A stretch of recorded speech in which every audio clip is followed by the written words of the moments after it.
Hello guys, welcome to my channel fact stories. Box office వద్ద icon star Allu Arjun కొత్త చరిత్ర రాయబోతున్నాడా? పుష్ప 2తో అన్ని రికార్డులకు చెక్ పెట్టబోతున్నాడా అంటే అవుననే ఇండస్ట్రీ వర్గాలు బలంగా విశ్వసిస్తున్నాయి. పుష్ప 2 డిసెంబర్లో రిలీజ్ అవుతున్న సంగతి తెలిసిందే. డిసెంబర్ 6న భారీ అంచనాల మధ్య పాన్ ఇండియాలో రిలీజ్ అవుతుంది.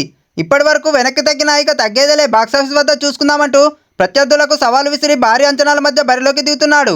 ఈ నేపథ్యంలో డే 1 వసూళ్లతో సరికొత్త రికార్డు లిఖించడానికి బన్నీ రెడీ అవుతున్నాడని విశ్వసనీయ సమాచారం. సినిమాకి ఉన్న బజ్ ని బేస్ చేసుకుని అంచనాలు క్రియేట్ అవుతున్నాయి. తెలుగు సినిమా చరిత్రలో ఇంతవరకు ఏ నటుడికి సాధ్యం కానిది బన్నీకి జాతీయ స్థాయిలో సాధ్యమైన సంగతి తెలిసిందే.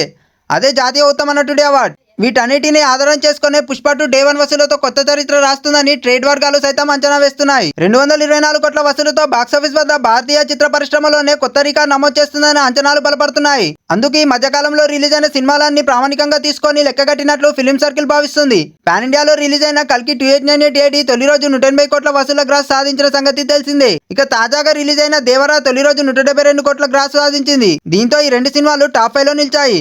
అంతకుముందు త్రిబుల్ చిత్రం తొలి రోజు 223 కోట్ల గ్రాస్ని సాధించింది. ఆ తర్వాత కల్కి దేవరా 2-3 స్థానాల్లో నిలిచాయి. ఇప్పుడు ఆ స్థానాలన్నింటినీ పుష్ప 2 బ్రేక్ చేస్తుందని అంచనాలు ఏర్పడుతున్నాయి. ఈ సినిమాపై పాన్ ఇండియాలో ఉన్న అంచనాలు బన్నీ క్రేజ్ తో త్రిబుల్ వసూళ్లను సైతం వెనక్కి నెట్టి నెంబర్ 1 స్థానంలో కూర్చుంటుంది అనే అంచనాలు బలపడుతున్నాయి. పుష్ప ది రైజ్ తొలి రోజు వరల్డ్ వైడ్ 73 కోట్ల గ్రాస్ సాధించింది. ఆ తర్వాత క్రమంగా ఉత్తరాది నుంచి వసూలు ఊపందుకున్నాయి. ఫుల్ రన్ లో సినిమా మొత్తం 370 కోట్లకు పైగా వసూలను సాధించింది. అందులో మేజర్ షేర్ నార్త్ నుంచే ఉంది. అప్పటికే అదే బన్నీ తొలి పాన్ ఇండియా రిలీజ్.